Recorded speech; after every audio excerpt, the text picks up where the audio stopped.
വയലുകൾ തേടി വാഗ്ദത്ത നാട്ടിലേക്കൊരു യാത്ര.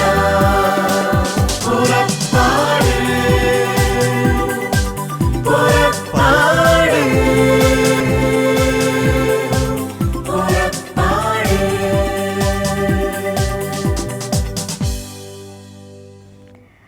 പുറപ്പാടിൻ്റെ പുതിയൊരു എപ്പിസോഡിലേക്ക് ഷാലോം ടി വിയുടെ എല്ലാ പ്രേക്ഷകരെയും ഏറ്റവും സ്നേഹത്തോടെ സ്വാഗതം ചെയ്യുന്നു. കഴിഞ്ഞ എപ്പിസോഡിൽ വിനോദ് ചേട്ടൻ്റെയും ഷൈനി ചേച്ചിയുടെയും ജീവിത അനുഭവങ്ങൾ നമ്മൾ കേൾക്കുകയുണ്ടായി. ഇന്നത്തെ ഈ എപ്പിസോഡിലൂടെ UAയിലുള്ള അവരുടെ പ്രവർത്തനങ്ങളെയും അവരുടെ ശുശ്രൂഷകളെയും കൂടുതൽ നമുക്ക് പരിചയപ്പെടാം. വിനോദ് ചേട്ടൻ കഴിഞ്ഞ എപ്പിസോഡിൽ നമ്മൾ പറയുകയുണ്ടായിരുന്നു UAയിലുള്ള നമ്മളുടെ കൂട്ടായ്മകളെക്കുറിച്ച്. ആ കൂട്ടായ്മകളെക്കുറിച്ച് ഈ ലോകത്തിലുള്ള എല്ലാ പ്രേക്ഷകർക്കും വേണ്ടിയിട്ട് കുറച്ചും കൂടെ നമുക്കൊന്ന് എക്സ്പ്ലെയിൻ ചെയ്ത് തരാമോ? കൂട്ടായ്മകൾ ആദിമ സഭയുടെ കാലഘട്ടം മുതലേ കൂട്ടായ്മകളാണ് സഭയുടെ ശക്തി. ഇപ്പോൾ നമ്മളെല്ലാവരും മലയാളികളായിരിക്കുന്നവർക്ക് എല്ലാവർക്കും നാട്ടിലെ കുടുംബ കൂട്ടായ്മകൾ പരിചയമുണ്ടായിരിക്കും. ഇവിടെ ഈ മണലാരണ്യത്തിൽ പലരും കുടുംബങ്ങളില്ലാതെ തന്നെയാണ് ജീവിക്കുന്നത്. ഇപ്പോൾ ബാച്ചിലേഴ്സായിട്ട് അല്ലെങ്കിൽ തനിയെ സിംഗിൾസായിട്ടാണ് ഇവിടെ കൂടുതലും ജീവിക്കുന്നത്. അങ്ങനെയുള്ളവർ ഒന്നിച്ചു കൂടി ഈശോയ്ക്ക് വേണ്ടി പ്രാർത്ഥിക്കാനായിട്ട് ഒന്നിച്ചു കൂടുന്നതിനെയാണ് നമ്മൾ കൂട്ടായ്മ എന്നുള്ളത് കൊണ്ട് ഉദ്ദേശിക്കുന്നത്. അത് സിംഗിൾസിൻ്റെ കൂട്ടായ്മകളാണ്. അതുപോലെ തന്നെ ഫാമിലി കൂട്ടായ്മകൾ, കുടുംബ കൂട്ടായ്മകൾ പോലെ തന്നെ ഇവിടെയും പ്രവർത്തിക്കുന്നുണ്ട്.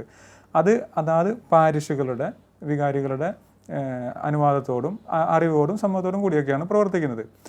ഇങ്ങനെ നമ്മൾ ആഴ്ചയിൽ ഒരിക്കലോ മാസത്തിലൊരിക്കലോ ഒക്കെ മറ്റും ഒന്നിച്ചു കൂടിക്കൊണ്ട് പരസ്പരം പ്രചോദനം നൽകുകയാണ്. നമ്മൾ ഈ പ്രാർത്ഥനാ ജീവിതത്തിലായിരിക്കുന്നതിന് വേണ്ടിയിട്ട് നമുക്കറിയാം, എല്ലാവരും എല്ലാ സമയത്തും ഒരേപോലെ ഒരു പ്രാർത്ഥനാ ജീവിതത്തിൽ ശക്തമായിട്ട് നിൽക്കണം എന്നില്ല. പലർക്കും പരീക്ഷണങ്ങൾ നേരിടേണ്ടി വരുന്ന സാഹചര്യങ്ങളുണ്ടായിരിക്കും. അപ്പോൾ നമ്മുടെ കൂട്ടായ്മയിലുള്ളവർ തമ്മിലുള്ള കൂട്ടുകെട്ട് ക്രിസ്തുവിലേക്ക് ചേർത്ത് നിർത്തുന്ന ഒരു അനുഭവമാണ് ഇവിടെ കൂട്ടായ്മകളിലൂടെ നമുക്ക് ലഭിക്കുക. അപ്പോൾ ഈ കൂട്ടായ്മകളിലൂടെ നമ്മൾ മാധ്യസ്ഥം പ്രാർത്ഥിക്കുന്നു. നമ്മുടെ ചുറ്റുമുള്ളവർക്ക് ഓരോരുത്തർക്കും വേണ്ടി, നമ്മുടെ കൂട്ടായ്മ അംഗങ്ങൾക്ക് വേണ്ടി, ഇടവക തലത്തിൽ വേണ്ടി, അതിനപ്പുറം ഈ രാജ്യത്തിന് വേണ്ടി. ഈ രാജ്യത്ത് നമ്മൾ വന്ന് ജോലി ചെയ്യുമ്പോൾ ഈ രാജ്യത്തിൻ്റെ അധികാരികൾ നമുക്ക് നൽകുന്ന സ്വാതന്ത്ര്യമാണ് ഇവിടെ പ്രാർത്ഥിക്കാനായിട്ട് നമ്മളെ ലഭിക്കുന്ന ഒരു വലിയൊരു സ്വാതന്ത്ര്യമാണത്. അപ്പോൾ അതിന് നന്ദി പറഞ്ഞുകൊണ്ട് ഈ രാജ്യത്തിൻ്റെ പ്രവർത്തനങ്ങൾക്കും എല്ലാം നല്ല രീതിയിൽ മുന്നോട്ട് പോകുന്നതിന് വേണ്ടി നമ്മൾ ഈ കൂട്ടായ്മകളിലൂടെ പ്രാർത്ഥിച്ച് ശക്തിപ്പെടുത്തുന്നു. ഈ കൂട്ടായ്മകളാണ് ഒരു ഇടവകയുടെ അടിസ്ഥാനം എന്ന് വേണമെങ്കിൽ പറയാം.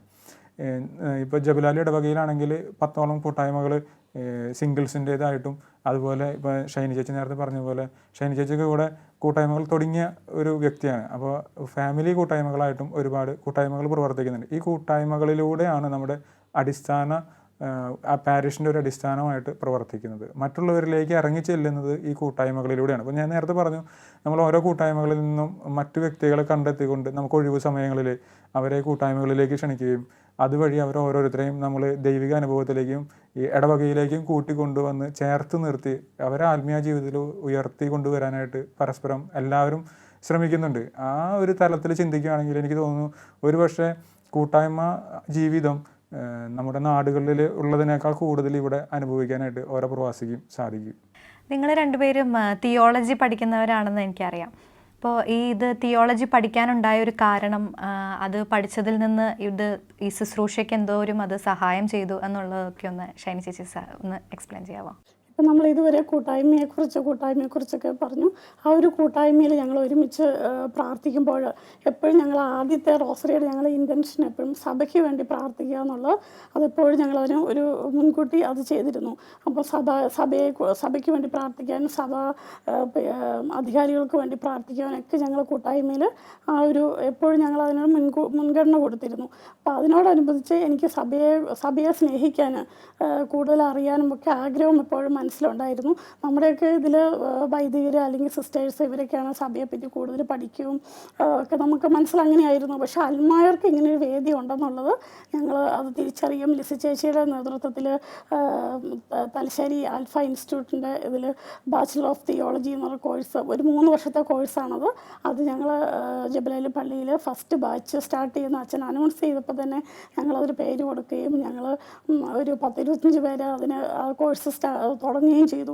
ആ ഒരു കോഴ്സ് പഠിച്ചു കഴിഞ്ഞപ്പോൾ കൂടുതൽ സഭയെപ്പറ്റി അറിയാനും സഭാപിതാക്കന്മാരുടെ പ്രബോധനങ്ങളെപ്പറ്റി അറിയാനും അതുപോലെ ഞങ്ങൾക്ക് വചനത്തിൽ കൂടുതൽ ആഴപ്പെട്ടുകൊണ്ട് വളരുവാനൊക്കെ സാധിച്ചു. വചനം പറയുവാനും ഒക്കെ ഞങ്ങൾ ആ ഒരു തിയോളജി കോഴ്സ് ചെയ്തതിന് ശേഷമാണ് അതിന് സാധിച്ചത്. അതുപോലെ ഈ കൂടുതൽ എന്താ പറയുക, ആ ഒരു പുസ്തകം ഞങ്ങൾ ഒരു 6 സെമസ്റ്ററാണ് അതിലുള്ളത്. സാക്രമെൻ്റ് തിയോളജി, അതുപോലെ സഭാവിജ്ഞാനീയം, അങ്ങനെ പല പുസ്തകങ്ങൾ അതിൽ നിന്ന് പഠിച്ചു. അതിൽ കൂടുതൽ നമ്മുടെ കൂദാശ ജീവിതത്തെ പറ്റിയും സഭയെ പറ്റിയും ഒക്കെ കൂടുതൽ പഠിക്കുവാൻ ഞങ്ങൾക്ക് ഈ ഒരു 3 വർഷത്തെ കോഴ്സ് കൊണ്ട് സാധിച്ചു. വിനോദ് ചേട്ടന് ഈ തിയോളജി പഠിച്ചതിനെ കുറിച്ച് അത് എങ്ങനെ നിങ്ങളുടെ ശുശ്രൂഷയെ ഹെൽപ്പ് ചെയ്തു, അല്ലെങ്കിൽ അത് ചേട്ടൻ്റെ തന്നെ ഒരു ശുശ്രൂഷയെ കുറച്ചും കൂടെ ഇമ്പ്രൂവ് ചെയ്യാനായിട്ട് എങ്ങനെ സഹകരിച്ചു എന്നൊന്ന് എക്സ്പ്ലെയിൻ ചെയ്യാമോ? നമ്മളെല്ലാവരും ചെറുപ്പം മുതൽ എല്ലാവരും പോകുന്നതാണ് മതപഠന ക്ലാസ് അല്ലെങ്കിൽ നമ്മുടെ കാറ്റഗിസം ക്ലാസ്, സൺഡേ സ്കൂൾ. നമ്മളവിടെ കേൾക്കുന്നത് പലപ്പോഴും കളിയായിട്ടും കാര്യമായിട്ടും തള്ളികളയുന്നവരാണ്. കാരണം എന്താണെന്ന് ചോദിച്ചു കഴിഞ്ഞാൽ കുഞ്ഞുങ്ങളാണ് നമ്മൾ. അപ്പോൾ ഒന്നാമത് നമ്മൾ ആ ഒരു ഗൗരവത്തിൽ അതിനെ സമീപിക്കില്ല. അപ്പോൾ പലപ്പോഴും നമ്മൾ കേട്ട് മറന്നുപോയ കാര്യങ്ങളാണെങ്കിൽ കൂടി തന്നെ നമ്മുടെ ജീവിതത്തിൽ അത് ഉപയോഗിക്കാത്തത് കൊണ്ടോ അല്ലെങ്കിൽ അതിനെ വളരെ ഗൗരവമായിട്ട് സമീപിക്കാത്തത് കൊണ്ടോ നമ്മൾ മറന്നുപോയ കാര്യങ്ങളാണ് നമ്മുടെ കാറ്റഗിസത്തിൽ ഉൾപ്പെട്ടിട്ടുള്ളത്. അത് മാത്രമല്ല, അവിടെ വളരെ ലളിതമായ രീതിയിലാണ്, കുഞ്ഞുങ്ങൾക്ക് എന്ന രീതിയിൽ മാത്രമാണ് നമ്മളവിടെ പഠിക്കുന്നത്. ഇതിനെ മറ്റൊരു തലത്തിലേക്ക് നമ്മുടെ ആത്മീയ ജീവിതം ഉയർന്നു പോകണമെങ്കിൽ നമ്മൾ തീർച്ചയായിട്ടും ഇതിൻ്റെ ഗഹനമായ മേഖലകളിലേക്ക് നമ്മൾ കടന്നു പോകണം. അപ്പോൾ ഇതിന് ഏറ്റവും അടിസ്ഥാനപരമായിട്ട് നമുക്ക് അറിയേണ്ടത് തിയോളജി നമ്മൾ പഠിച്ചിരിക്കുക തന്നെ വേണം. തിയോളജി എന്ന് പറഞ്ഞു കഴിഞ്ഞാൽ നമ്മളത് തികച്ചും പുരോഹിതർക്കും സന്യാസിതർക്കും മാത്രമായിട്ട് അറിയേണ്ട കാര്യമായി മാറ്റി വയ്ക്കേണ്ട ഒരു കാര്യമല്ല.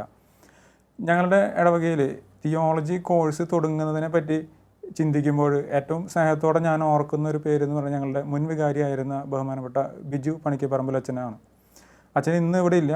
പക്ഷേ 4 വർഷങ്ങൾക്ക് മുമ്പ് നമ്മൾ BTH കോഴ്സ് ഇങ്ങനെ ഒരെണ്ണം ചെയ്യുന്നതിനെ സംബന്ധിച്ച് അച്ഛനോട് അനുവാദം ചോദിച്ചപ്പോൾ അച്ഛൻ യാതൊരു മടിയും കൂടാതെ പൂർണ്ണ പിന്തുണ പ്രഖ്യാപിക്കുകയാണ് ചെയ്തത്. അച്ഛൻ പറഞ്ഞൊരു കാര്യമുണ്ട് നമ്മളോട്, നിങ്ങൾ സാധാരണക്കാരെ പോലെ പ്രാർത്ഥനകൾ ചൊല്ലി അല്ലെങ്കിൽ സാധാരണ പ്രാർത്ഥനകൾ മാത്രം ചൊല്ലി ഹല്ലേലൂയ പറഞ്ഞ് പിരിഞ്ഞു പോകുന്നൊരു കൂട്ടായ്മയായോ ഒരു കൂട്ടം ജനങ്ങളായോ മാത്രം പോരാ. സഭയെ അറിഞ്ഞുകൊണ്ട് സ്നേഹിച്ച് ഈശോയ്ക്ക് വേണ്ടി മരിക്കാൻ തയ്യാറുള്ള അത്രയും ധീരതയുള്ള ക്രൈസ്തവരാവണമെന്നാണ് അച്ഛൻ ഞങ്ങളോട് പറഞ്ഞത്. അപ്പോൾ അതിൻ്റെ ഭാഗമായിട്ട് തന്നെ അച്ഛൻ പൂർണ്ണ പിന്തുണ പ്രഖ്യാപിച്ചു. അതിനുശേഷം നമ്മൾ UAE അന്ന് തന്നെ ദുബായിലൊക്കെ സ്റ്റാർട്ട് ചെയ്തിരുന്നു ഓൾറെഡി തിയോളജി കോഴ്സുകൾ. അതിൻ്റെ ഭാഗമായിട്ട് നമ്മൾ ലിസി ഫെർണാണ്ടസ് ചേച്ചിയായിട്ട് നമ്മൾ ബന്ധപ്പെട്ടു. അതുപോലെ തന്നെ പാമ്പ്ലാനി പിതാവിൻ്റെ ആധ്യാത്മിക നേതൃത്വത്തിലാണ് ആൽഫ ഇൻസ്റ്റിറ്റ്യൂട്ട് പ്രവർത്തിക്കുന്നത്. അതിൻ്റെ ഒരു സ്റ്റഡി സെൻറ്റർ നമ്മൾ ജബലാലിയിൽ തുടങ്ങി. അതിൻ്റെ കോർഡിനേഷൻ അന്ന് മുതൽ ഞാൻ ചെയ്തുകൊണ്ടിരിക്കുന്നു. ഞങ്ങളെ അമ്പരപ്പിച്ചുകൊണ്ട് ഈ ഒരു കാര്യം അനൗൺസ് ചെയ്ത അതേ സമയത്ത് തന്നെ 25-ലധികം ആൾക്കാർ ഉടനടി തയ്യാറായിട്ട് ഇതിന് ജോയിൻ ചെയ്തു. ഇന്ന് നമുക്ക് ഏകദേശം 50-ന് താഴെ സ്റ്റുഡൻസ് പല ഇയറുകളിലായിട്ട് ചെയ്യുന്നുണ്ട്. പിന്നെ എല്ലാവർക്കും അറിയാവുന്ന പോലെ ഇവിടുത്തെ ഒരു ജോലി സാഹചര്യം നമുക്കൊരിക്കലും സ്ഥിരതയുള്ള ജോലികളല്ല ദുബായിലുള്ളത്. അപ്പോൾ പലരൊക്കെ ഇടയിൽ കൊഴിഞ്ഞ് എന്ന് പറയാൻ പോയവരുണ്ട്. എന്ന് പറഞ്ഞു കഴിഞ്ഞാൽ അവർ നിർത്തിപ്പോയിന്ന് അല്ല, അവർ മറ്റൊരു സെൻറ്ററിലേക്ക് മാറുകയോ ഒക്കെ ചെയ്തിട്ടുള്ളവരുണ്ട്. ചിലർ ഇവിടുന്ന് യൂറോപ്പിലോട്ട് മാറിപ്പോയി, അങ്ങനെയുള്ളവരുണ്ട്. എങ്കിലും നമുക്ക് ഇപ്പോഴും ആക്റ്റീവായിട്ട് സ്റ്റിൽ ആക്റ്റീവായിട്ട് 40 ബിലോ സ്റ്റുഡൻസ് നമുക്ക് ആക്റ്റീവായിട്ട് ഇപ്പോഴും പാർട്ടിസിപ്പേറ്റ് ചെയ്യുന്നുണ്ട്.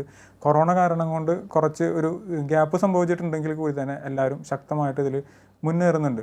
ഇതിൻ്റെ ഭാഗമായിട്ട് ഇടവകയിൽ സംഭവിച്ചൊരു വലിയൊരു കാര്യം എന്തായിരുന്നു ചോദിച്ചു കഴിഞ്ഞാൽ, ഈ കോഴ്സ് ചെയ്യുന്ന ഓരോരുത്തരും ഈശോനെ കൂടുതൽ അറിഞ്ഞു കഴിഞ്ഞപ്പോൾ ഇവർക്ക് പ്രഘോഷിക്കാനുള്ള ധൈര്യമായി തുടങ്ങി.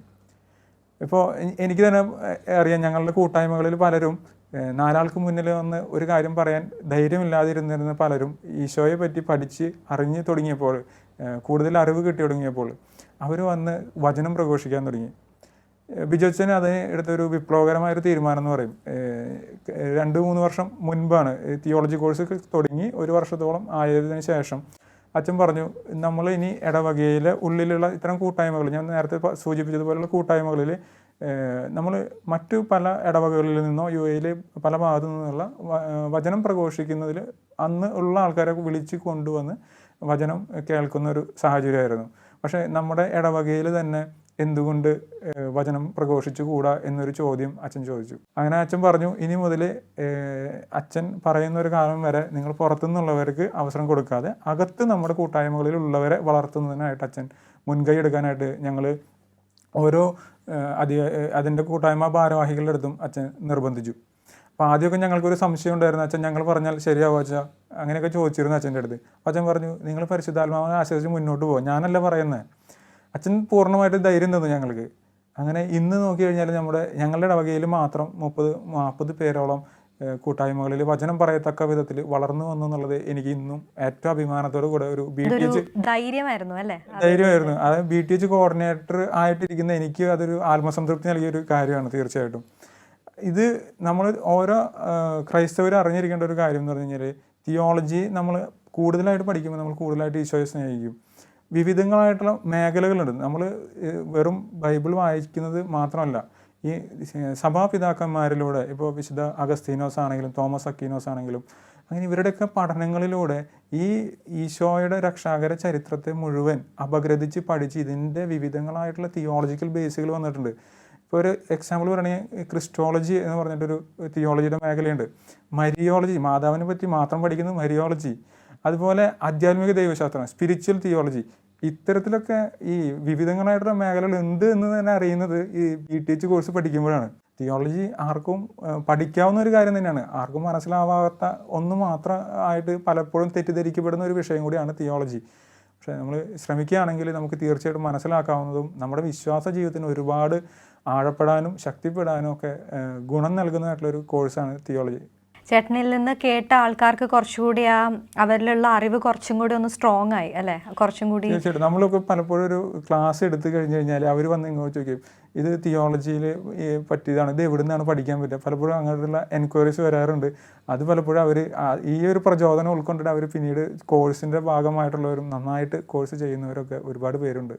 ഷൈനി ചേച്ചി, ഒരു വീട്ടമ്മ എന്ന നിലയ്ക്ക് വീട്ടിലെ പിള്ളേരുടെ കാര്യങ്ങൾ നോക്കണം, ഫാമിലിയിലെ ഫുഡ് കാര്യങ്ങളെല്ലാം ചെയ്യണം. അപ്പോൾ അങ്ങനെയുള്ള ഈ UAE ഒരു ബിസി ലൈഫിൻ്റെ ഇടയ്ക്ക് ഈ ദൈവശാസ്ത്രം പഠിക്കാനുണ്ടായ ഒരു സാഹചര്യം, അത് പഠിച്ചത് ചേച്ചി അതിന് എങ്ങനെ സമയം കണ്ടെത്തി, അതിനെക്കുറിച്ച് അതിൻ്റെ എങ്ങനെയാണ്, എന്തോരം പരീക്ഷ ഉണ്ടായിരുന്നു, കുറേ കോഴ്സ് സബ്ജക്ട്സ് ഉണ്ടായിരുന്നു. അപ്പോൾ അതൊക്കെ ചേച്ചി എങ്ങനെ അതിന് സമയം കണ്ടെത്തി, എങ്ങനെയാണ് ചേച്ചി അത് പഠിച്ചത്, എക്സാംസ്, അതിനെക്കുറിച്ചൊക്കെ ഒന്ന് പറയാമോ? ഒരു വീട്ടമ്മ എന്ന നിലയിൽ എനിക്ക് വീട്ടിലെ മക്കളുടെ കാര്യം നോക്കണം, ഹസ്ബൻഡിൻ്റെ കാര്യം നോക്കണം. അതിനിടയ്ക്ക് ഇത് പഠിക്കാൻ പറ്റുമോ എന്നുള്ളൊരു ചിന്ത എൻ്റെ മനസ്സിലുണ്ടായിരുന്നു ആദ്യം തുടങ്ങിയ സമയത്ത്. പക്ഷേ ഇത് പഠിക്കാൻ തുടങ്ങിയപ്പോൾ പരിശുദ്ധാത്മാവിൻ്റെ വലിയ കൃപ അവിടെ ഉണ്ടെന്നുള്ളത് എനിക്ക് മനസ്സിലായി. അല്ലെങ്കിൽ ഈ ഏജിൽ നമുക്ക് പഠിക്കാൻ പറ്റുമോ, നമ്മൾ പഠിത്തമായിട്ടുള്ള ആ ഒരു ഡിസ്കണ്ടിന്യൂക്ക് വന്നതിന് ശേഷം പഠിക്കാൻ പറ്റുമോ എന്നുള്ള ചിന്ത വന്നു. പക്ഷേ ആ ഒരു തിയോളജി പഠിക്കാൻ തുടങ്ങിയപ്പോൾ ചിലപ്പോൾ രാത്രിയൊക്കെ മക്കളും ഹസ്ബൻഡും ഒക്കെ ഉറങ്ങിക്കഴിയുമ്പോഴായിരിക്കും ഇരുന്ന് പഠിക്കുന്നത്. ചിലപ്പോൾ മക്കളുടെ കൂടത്തെ ഒപ്പം ഇരുന്ന് പഠിക്കും. അതെന്ന് പറഞ്ഞാൽ എന്നെ സംബന്ധിച്ച് എനിക്ക് ഒത്തിരി ഒരു രസകരമായ ഒരു അനുഭവമായിരുന്നു. ശരിക്കും മക്കൾ ഒരു സൈഡിൽ എടുത്ത് പഠിക്കുന്നു, ഞാൻ സെപ്പറേറ്റ് ഇരുന്ന് പഠിക്കുന്നു. അപ്പം ആ ഒരു പഠിക്കുന്ന സമയങ്ങളിലൊക്കെ ശരിക്കും പരിശുദ്ധാത്മാവിൻ്റെ വലിയ കൃപ ഉണ്ടായിരുന്നു. അതുകൊണ്ടാണ് എനിക്കത് പഠിക്കുവാനും പരീക്ഷ എഴുതുവാനും ഒക്കെ സാധിച്ചത്. ഞങ്ങൾക്ക് ആ ഒരു തിയോളജി പഠനത്തിലൂടെ നമുക്ക് കാറ്റഗിസം, നമുക്ക് ജബലലി പള്ളിയിൽ മലയാളം കമ്മ്യൂണിറ്റി കാറ്റഗിസം ഉണ്ട്. എനിക്ക് ആ ഒരു തിയോളജിയൊക്കെ പഠിച്ചു കഴിഞ്ഞതിന് ശേഷമാണ് കാറ്റഗിസം പഠിപ്പിക്കാനുള്ള ഒരു ധൈര്യവും അതുപോലെ കുട്ടികളെ സ്പിരിച്വലായിട്ട് വളർത്തുവാനും നമുക്ക് ഇതിൽ നിന്ന് കിട്ടിയ കുറേ അനുഭവങ്ങളുണ്ട്. സ്പിരിച്വൽ ലൈഫ്, അതുപോലെ ഞങ്ങൾ ഈ തിയോളജി പഠിച്ചപ്പോൾ 4 സുവിശേഷങ്ങളായിട്ട് ഡീറ്റെയിൽ ആയിട്ട് ഞങ്ങൾ പഠിക്കുന്നുണ്ട്. ആ സുവിശേഷങ്ങൾ പഠിച്ചു. അതുപോലെ മരിയോളജി, എക്ലോസിയോളജി എന്ന് പറയുന്ന സഭാവിജ്ഞാനീയം, പഞ്ചഗ്രന്ഥി ഒരു ബുക്കുണ്ട്. അപ്പോൾ അതിനെപ്പറ്റി ഞങ്ങൾക്ക് പഠിക്കാൻ സാധിച്ചു. അങ്ങനെ ഓരോ ബുക്കും ഞങ്ങൾ കൂടുതൽ ഓരോ സെമസ്റ്ററിൽ പഠിക്കുമ്പോൾ കൂടുതൽ സഭയെപ്പറ്റി അറിയാനും പഠിക്കാനും ഒക്കെ സാധിച്ചു. ഏത് ലെവലുള്ള വ്യക്തികൾക്കും അത് പഠിക്കാൻ സാധിക്കും എന്നുള്ളൊരു തെളിവാണ് ഇത്. ശരിക്കും ഈ ബാച്ചലർ ഓഫ് തിയോളജി ഞങ്ങളിവിടെ ഈ ജബലലി പള്ളിയിൽ ഇപ്പം സ്റ്റാർട്ട് ചെയ്തിരിക്കുന്നത്. ഇതിനോട് ചേർത്ത് വെച്ചൊരു കാര്യം കൂടെ ഞാൻ പറയാണ്. തിയോളജി നമ്മളെല്ലാവരും ചിന്തിക്കുന്നത് പോലെ ഒരുപാട് ബുദ്ധിമുട്ടേറിയതോ അല്ലെങ്കിൽ ആർക്ക് ഒരുപാട് ക്വാളിഫൈഡ് ആയിട്ടുള്ള ആൾക്കാർ മാത്രം പഠിക്കുന്ന ഒരു കോഴ്സല്ല ആക്ച്വലി. അങ്ങനെ പല തെറ്റിദ്ധാരണ നമ്മുടെ ജനങ്ങളുടെ ഇടയിലുണ്ട്. ഒരു ഉദാഹരണം എനിക്ക് പറയാനുള്ളത്, ഞങ്ങളുടെ കൂട്ടത്തിൽ പ്രാർത്ഥന കൂട്ടായ്മയിലുള്ള ഒരു ചേട്ടൻ, അദ്ദേഹം എന്നെ സമീപിച്ച് ചോദിക്കുകയാണ്, ഞാൻ 10ാം ക്ലാസ് മാത്രമേ പാസ്സായിട്ടുള്ളൂ, ഡിഗ്രി കംപ്ലീറ്റ് ചെയ്തിട്ടില്ല, പ്രീ ഡിഗ്രി കംപ്ലീറ്റ് ചെയ്തിട്ടില്ല, എനിക്ക് ഈ കോഴ്സിന് ജോയിൻ ചെയ്യാൻ പറ്റുമോ, അതിനെന്താണ് ഒരു സാധ്യത എന്നുള്ളതിനെ പറ്റി. ഉടനെ ഞാൻ ഈ ആൽഫ ഇൻസ്റ്റിറ്റ്യൂട്ടായിട്ട് കോൺടാക്റ്റ് ചെയ്തു. അവർ പറഞ്ഞു, ഇതിന് first DTH diploma in theology എടുത്തതിന് ശേഷം ബാച്ചിലർ ഓഫ് തിയോളജിക്ക് നിങ്ങൾക്ക് ജോയിൻ ചെയ്യാവുന്നതാണെന്ന് അറിയിച്ചവർ.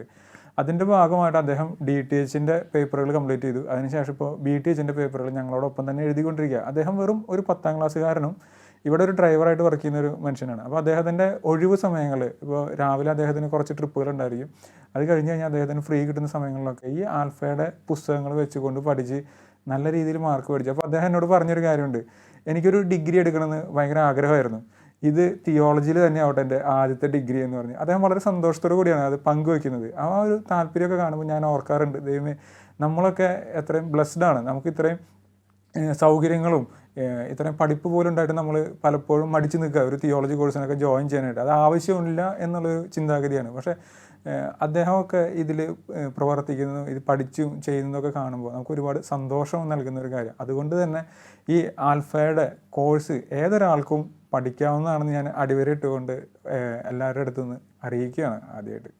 ഇപ്പോഴത്തെ ഈ കൊറോണ വന്ന ഒരു സിറ്റുവേഷൻ നമ്മളുടെ ജീവിതം എല്ലാം മാറ്റിമറിച്ചു.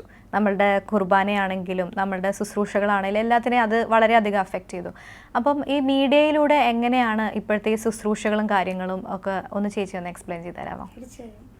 ഞങ്ങളെ സംബന്ധിച്ച് ഞങ്ങൾ ഡെയിലി വിശുദ്ധ കുർബാനയ്ക്ക് പോകുന്ന ഒരു കുടുംബമായിരുന്നു. അപ്പോൾ ഈ കൊറോണയുടെ കാലഘട്ടത്തിൽ കഴിഞ്ഞ വർഷം ലോക്ക്ഡൗൺ തുടങ്ങിയപ്പം നമ്മുടെ ചേർച്ച് എന്ന് ക്ലോസ് ചെയ്തോ അന്ന് മുതൽ ഞാൻ വീട്ടിൽ ഒരു നല്ലൊരു ഒരു ഓൾട്ടർ ഉണ്ടാക്കി വെച്ചിട്ടുണ്ട്. ആ ഒരു അൾത്താരയിൽ ഞങ്ങൾ പിറ്റേ ദിവസം മുതൽ ഞങ്ങൾ കുടുംബം ഒരുമിച്ച് ഞങ്ങൾ ഓൺലൈനിൽ കൂടിയാണ് വിശുദ്ധ കുർബാനയിൽ പങ്കെടുത്തതും.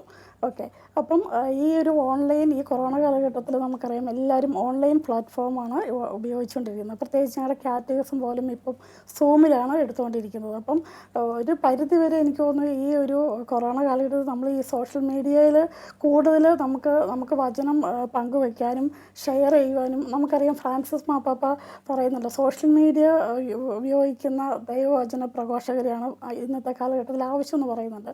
അപ്പോൾ ഈ സോഷ്യൽ മീഡിയയിൽ കൂടെ നമുക്ക് നല്ല നല്ല പാട്ടുകൾ കേൾക്കുവാനും ഭക്തി ഗാനങ്ങളും അതുപോലെ വചന പ്രഘോഷകർ ലോകത്തിൻ്റെ എവിടെ നിന്ന് സുവിശേഷം പ്രഘോഷിച്ചാലും നമുക്ക് നമ്മുടെ വീട്ടിൽ എത്തുന്ന ഒരു സാഹചര്യമാണ്. അപ്പോൾ ഈ ഒരു സോഷ്യൽ മീഡിയയിൽ നമുക്ക് കൂടുതൽ എനിക്ക് തോന്നുന്നു അതൊരു അനുഗ്രഹമായി മാറിയിരിക്കുകയാണ് ശരിക്കും പറഞ്ഞാൽ. സോഷ്യൽ മീഡിയയിൽ കൂടെ നമുക്ക് പ്രവർത്തിക്കുക. അതുപോലെ എനിക്കാണെങ്കിലും കൂടുതലും എനിക്ക് തോന്നുന്നു സോഷ്യൽ മീഡിയയിൽ വിനോയ്ക്ക് അതിനെപ്പറ്റി കൂടുതൽ പറയാൻ പറ്റും. ഇപ്പം ഒരു ചാനൽ തന്നെ നമ്മുടെ അൽമാരുടെ ഒരു സി ന്യൂസ് എന്ന് പറഞ്ഞ ചാനൽ തന്നെ തുടങ്ങി അതിൽ കൂടുതൽ ആക്റ്റീവായിട്ട് പ്രവർത്തിക്കാനും അതിൽ വരുന്ന സഭയെ സംബന്ധിച്ചുള്ള കൂടുതൽ മെസ്സേജുകൾ മറ്റുള്ളവരിൽ എത്തിക്കാനൊക്കെ എനിക്ക് പലപ്പോഴും സാധിച്ചിട്ടുണ്ട്. വിനോദ് ചേട്ടാ, സോഷ്യൽ മീഡിയനെ കുറിച്ചും ഈ സി ന്യൂസിനെ കുറിച്ചും ഒന്ന് കുറച്ചുകൂടി വിശദീകരിക്കാമോ? സോഷ്യൽ മീഡിയ നമ്മുടെ ജീവിതത്തിൽ ഒഴിച്ചുകൂടാനാകാത്ത ഒരു ഭാഗമായിട്ട് ഒരുപാട് വർഷങ്ങളായി. പക്ഷേ അതിനെ സാധാരണയിൽ കവിഞ്ഞ ഒരു പ്രാധാന്യം ഈ അടുത്ത കാലത്ത് കോവിഡ് വന്നപ്പോഴാണ് ഉണ്ടാകുന്നത്. അപ്പോൾ തീർച്ചയായിട്ടും നമ്മൾക്ക് നേരിട്ടുള്ള വചനപ്രഘോഷങ്ങളും സഭാ ശുശ്രൂഷകളും നിർത്തപ്പെടുകയും പകരം സോഷ്യൽ മീഡിയയിലൂടെ നമ്മളെല്ലാവരും ഇതിൽ പങ്കുകൊള്ളുകയും ചെയ്യുന്നൊരു കാലഘട്ടത്തിലേക്ക് വന്നു. അങ്ങനെ വന്നപ്പോൾ ഞങ്ങൾ ശ്രദ്ധിച്ചൊരു പ്രത്യേക ഒരു കാര്യം എന്താണെന്ന് വെച്ച് കഴിഞ്ഞാൽ നമ്മുടെ സഭയുടെ സോഷ്യൽ മീഡിയ പ്രസൻസ് എന്ന് പറയുന്നത് വളരെ കുറവാണ്. സോഷ്യൽ മീഡിയയിൽ സഭയെ അവഹേളിക്കുന്നവരാണ് കൂടുതലും. പക്ഷേ അതേസമയം നമ്മുടെ സഭ ചെയ്യുന്ന ഒരുപാട് നല്ല പ്രവർത്തനങ്ങളെ പൊതുജനത്തിലേക്ക് എത്തുന്നുമില്ല. കൂടുതൽ വാർത്തകളും വളച്ചൊടിക്കപ്പെട്ട് ആണ് സോഷ്യൽ മീഡിയയിലൂടെ അവതരിക്കുന്നത്. അപ്പോൾ ഞങ്ങൾ ഇതിനെ പറ്റിയിട്ട് കൃത്യമായിട്ട് ഇത് ചെയ്യുന്നതുണ്ട്. ഇപ്പോൾ ഞങ്ങൾ കുറച്ച് യുവാക്കളായിട്ടുള്ളവർ എല്ലാവരും കൂടി ചേർന്നുകൊണ്ട് ഇതിനെപ്പറ്റി എങ്ങനെയാണിത് വരുന്നത്, ആരാണ് ചെയ്യുന്നത് അന്വേഷിക്കുമ്പോൾ കൂടുതലും വ്യാജ പ്രൊഫൈലുകളിൽ നിന്നൊക്കെ കടുത്ത ആക്രമണം സംഘടിതമായ രീതിയിൽ തന്നെ സഭയ്ക്കെതിരെ നടക്കുന്നതായിട്ട് പൂർണ്ണമായിട്ടും ബോധ്യപ്പെട്ടു ഞങ്ങൾക്ക്. അപ്പോൾ ഇതിൻ്റെ അടിസ്ഥാനത്തിൽ ഞങ്ങൾ പ്രാർത്ഥിച്ച് ഇവിടെയുള്ള ഒരുപാട് സുഹൃത്തുക്കളൊക്കെ കൂടെ ഒന്ന് ആലോചിച്ച് എന്ത് ചെയ്യാൻ പറ്റും. തീർച്ചയായിട്ടും നമുക്കൊരു നെഗറ്റീവിനെ ഒരു നെഗറ്റീവ് കൊണ്ട് നമുക്ക് ഒന്നും ചെയ്യാൻ സാധിക്കില്ല. തീർച്ചയായിട്ടും നമുക്കൊരു പോസിറ്റീവായിട്ടുള്ള കാര്യങ്ങൾ നമുക്ക് എത്തിക്കാൻ, അതായത് സത്യം നമുക്ക് ലോകത്തിന് കൊടുക്കാൻ സാധിക്കണം. ഇന്ന് കൂടുതൽ നമ്മൾ പ്രമുഖ ചാനലുകളിൽ കൂടെ പോലും ചില സമയത്ത് സത്യാനന്തര കാലഘട്ടത്തിലൂടെ വരുന്ന വാർത്തകൾ, അതായത് പലപ്പോഴും യഥാർത്ഥമായിട്ടുള്ള സത്യത്തെ മറച്ചു പിടിച്ചുകൊണ്ട് അതിൻ്റെ ചില ഭാഗങ്ങൾ മാത്രം വെളിപ്പെടുത്തിക്കൊണ്ട് വളച്ചൊടിക്കപ്പെടുന്ന രീതിയിലൊക്കെ ന്യൂസുകൾ വരുന്ന കാണുമ്പോഴൊക്കെ ഒരുപാട് വേദന തോന്നാറുണ്ട്. അതുകൊണ്ട് തന്നെ ഇതിൻ്റെ യഥാർത്ഥമായിട്ടുള്ള ന്യൂസുകൾ നമ്മളെ ചുറ്റുമുള്ള ഓരോ വ്യക്തികളിലേക്ക് എത്തിക്കണം എന്നുള്ള ആഗ്രഹത്തോടു കൂടെ സി ന്യൂസ് എന്ന് പറയുന്നൊരു വെബ് പോർട്ടൽ നമ്മൾ ആരംഭിക്കുകയുണ്ടായി. അപ്പോൾ അതിൻ്റെ ഭാഗമായിട്ടും അതുപോലെ സ്വന്തം നമ്മളുടെ പേഴ്സണലായിട്ടുള്ള ഫേസ്ബുക്ക് പേജിലൂടെയും എല്ലാം നമ്മൾ ഇതിനെ പൂർണ്ണമായിട്ട് നമ്മൾ സപ്പോർട്ട് ചെയ്തുകൊണ്ട് സഭയുടെ പ്രവർത്തനങ്ങളെ പൂർണ്ണമായിട്ട് ജനങ്ങളിലേക്ക് എത്തിക്കാനായിട്ട് നമ്മൾ ഒരുപാട് ശ്രമിച്ചിട്ടുണ്ട്. ഇപ്പോൾ എനിക്ക് തോന്നുന്നു നമ്മൾ മുൻപുണ്ടായിരുന്നത് കൂടുതൽ ജനങ്ങളുടെ ഇടയിൽ സഭയെ പറ്റിയിട്ടുള്ള ഒരു അവയർനെസ് എത്തിക്കാനായിട്ട് സി ന്യൂസിന് കഴിയുന്നുണ്ട്. അതുപോലെ തന്നെ അതുമാത്രമല്ല ഈ കൊറോണ കാലഘട്ടം തുടങ്ങിയപ്പോൾ ഈ സൂമിലൂടെയുള്ള ശുശ്രൂഷകളാണെങ്കിലും ഇങ്ങനെയുള്ള ശുശ്രൂഷകളിലൂടെ നമ്മൾ ഈ ഇൻഫോർമേഷൻ പാസ് ചെയ്യേണ്ടത് വളരെ ഇമ്പോർട്ടൻ്റ് ആയിട്ടുള്ളൊരു കാര്യമാണ്. അപ്പോൾ ഇത്തരത്തിലൊക്കെ നമ്മുടെ ഇടവകയിൽ മൊത്തത്തിൽ തന്നെ നമ്മൾ ഓരോരുത്തരെയും ഇപ്പോൾ പ്രത്യേകിച്ച് ഞങ്ങളെപ്പോലുള്ള കുറച്ചും കൂടി യങ് ആയിട്ടുള്ളൊരു ജനറേഷനാണ് മറ്റുള്ളവരെ കാര്യങ്ങൾ പഠിപ്പിച്ച് കൊടുക്കാനൊക്കെ ഉണ്ടായത്. ഇപ്പോൾ പ്രത്യേകിച്ച് ഞാൻ പറയുകയാണ്, ഞങ്ങളുടെ പ്രാർത്ഥന കൂട്ടായ്മ നടക്കാറുണ്ടെന്ന് പറഞ്ഞു. ഈ ഒരു സാഹചര്യത്തിൽ ഇപ്പോൾ അത് നടക്കുന്നില്ല. പക്ഷേ ഒരാഴ്ച പോലും നമ്മൾ മുടക്കാതെ ഇമ്മീഡിയറ്റ്ലി അടുത്ത ആഴ്ച മുതൽ ഞങ്ങളത് സൂമിലോട്ട് ഷിഫ്റ്റ് ചെയ്യാനും അങ്ങനെയൊക്കെ മുൻകൈ എടുത്ത് നമുക്കത് ചെയ്യാനായിട്ടുള്ള ഒരു സാഹചര്യങ്ങൾ നമുക്കുണ്ട്. അതുപോലെ പള്ളികളിൽ നമ്മളിപ്പോൾ സൂമിലൂടെ കാറ്റഗറീസ് എടുക്കുന്നു. ഇതെല്ലാം ഈ ഒരു ഇതിൻ്റെ ഭാഗമായിട്ടുണ്ടായ ചേഞ്ചുകളാണ്. അപ്പോൾ സോഷ്യൽ മീഡിയയിലൂടെ നമ്മുടെ സുവിശേഷ പ്രഘോഷണം ശക്തമായിട്ട് തന്നെ മുന്നോട്ട് പോകുന്നുണ്ട്. അത് ഇവിടെ പറയാൻ എനിക്ക് ആഗ്രഹിക്കുന്ന ഒരു വചനം എന്താണ്, പൗലോസ്ലീഹ ഒരു വചനം പറയുന്നുണ്ട്, സാഹചര്യങ്ങൾ എന്ത് തന്നെയാണെങ്കിലും നമ്മൾ വചനം പ്രഘോഷിക്കുക. അനുകൂലമായ സാഹചര്യമാണെങ്കിലും പ്രതികൂലമായ സാഹചര്യമാണെങ്കിലും നമുക്ക് മനസ്സ് വെച്ചാൽ എങ്ങനെയാണെങ്കിലും വചനം പ്രഘോഷിക്കുക, ക്രിസ്തുവിനെ മറ്റുള്ളവർക്ക് പകർന്നു കൊടുക്കുക എന്നുള്ളത് തന്നെയായിരിക്കണം ശക്തി. അപ്പോൾ അതിൻ്റെ ഭാഗമായിട്ടാണ് സി ന്യൂസ് ആണെങ്കിലും മറ്റെല്ലാ കാര്യങ്ങളും നമ്മൾ മുന്നോട്ട് പോയിക്കൊണ്ടിരിക്കുന്നത്. കഴിഞ്ഞ 2 എപ്പിസോഡിലൂടെയും വിനോദ് ചേട്ടനും ഷൈനി ചേച്ചിയും അവരുടെ ജീവിതത്തിലെ എക്സ്പീരിയൻസസ് നമ്മളോടുകൂടെ ഷെയർ ചെയ്തു. സഭയോടുള്ള സ്നേഹവും വചനത്തോടുള്ള സ്നേഹവും ഇതെല്ലാം നമ്മളുടെ ജീവിതത്തിലും പ്രാവർത്തികമാക്കാൻ നമുക്കൊരു ഇൻസ്പിറേഷൻ ആവട്ടെ എന്ന് ആശംസിക്കുന്നു. നമുക്കെല്ലാവർക്കും പ്രാർത്ഥനയിലായിരിക്കാം. ആമേൻ.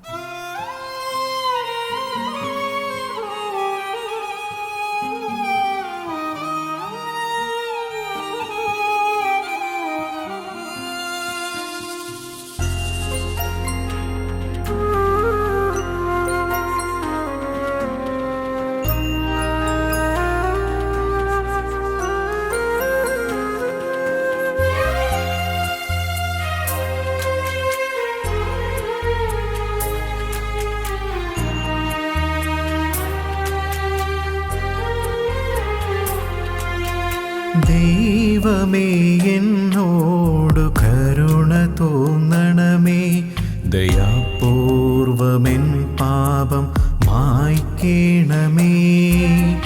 ദൈവമേ എന്നോടു കരുണ തോന്നണമേ, ദയാപൂർവമെൻ പാപം മായ്ക്കണമേ.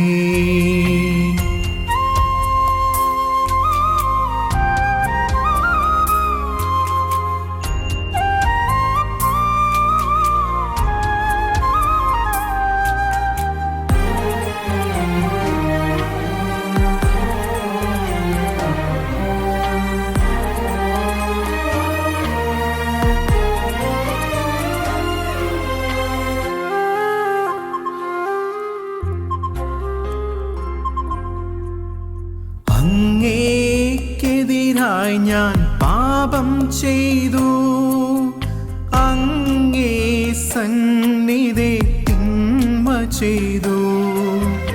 അങ്ങേക്കെതിരായി ഞാൻ പാപം ചെയ്തു, അങ്ങേ സന്നിധി തിന്മ ചെയ്തു.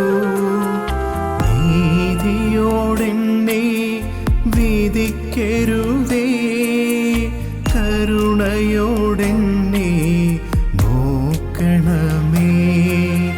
നീതിയോടെന്നെ വിധിക്കരുതേ, കരുണയോടെന്നെ നോക്കണമേ. ദൈവമേ എന്നോടു കരുണ തോന്നണമേ, ദയാപൂർവമെൻ പാപം മായ്ക്കണമേ.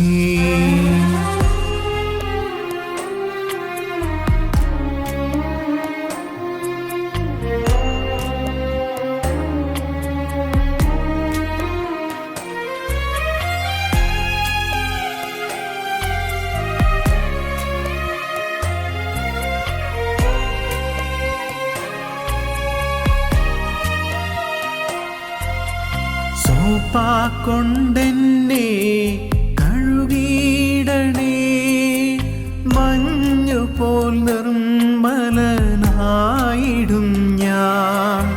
സോപ്പാക്കൊണ്ടെന്നെ കഴുകിയിടണേ, മഞ്ഞുപോൽ നിർമ്മലനായിടും ഞാൻ.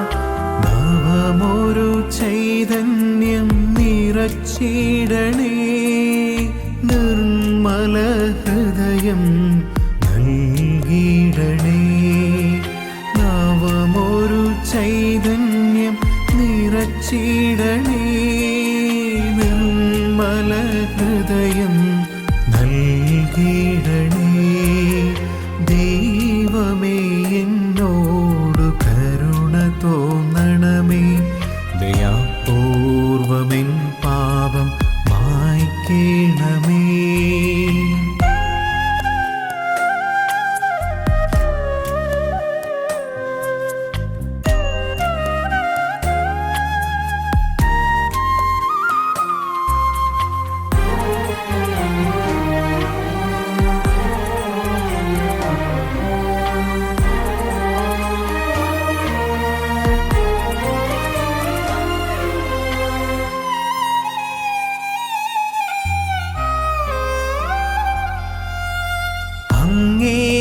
സന്നിധി തന്നിൽ നിന്നും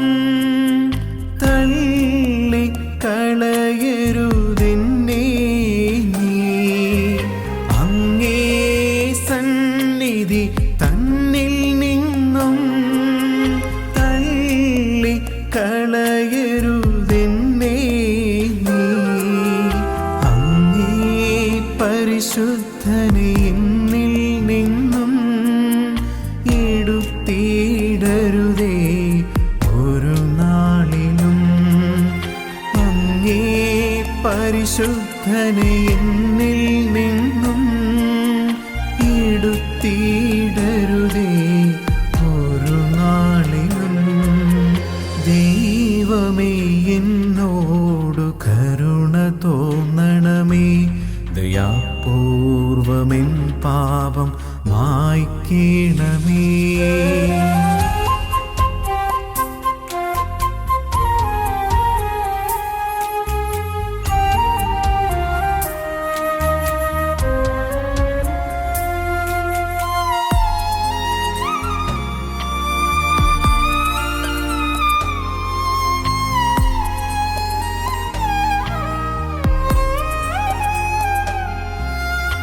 ഉരുകിയ മനസ്സല്ലോ സ്വീകാര്യമാം ബലി നുറുങ്ങിയ ഹൃദയത്തെ തള്ളിടല്ലേ ഉരുകിയ മനസ്സല്ലോ സ്വീകാര്യമാം ബലി നുറുങ്ങിയ ഹൃദയത്തെ തള്ളിടല്ലേ രക്ഷകൻ സ്തോത്രം അനുദിനം പാടാ എന്നതരങ്ങളെ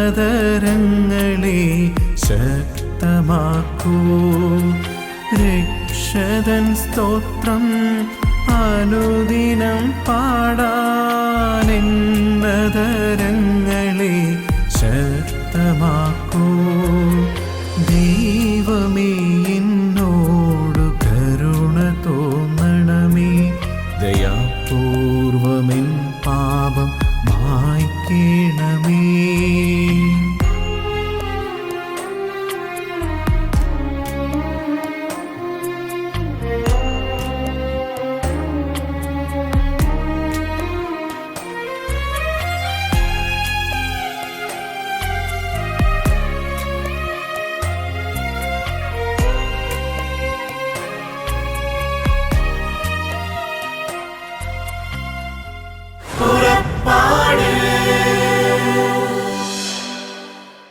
ഈ പ്രോഗ്രാമിനെ കുറിച്ചുള്ള നിങ്ങളുടെ വിലയേറിയ അഭിപ്രായങ്ങളും നിർദ്ദേശങ്ങളും ഇമെയിലിലൂടെ ഞങ്ങളെ അറിയിക്കുക. purappadu.uae@gmail.com. പരിശുദ്ധാത്മവരങ്ങളാലെന്നും ഹൃദയത്തിനകതാരു നിറയ്ക്കും യാത്ര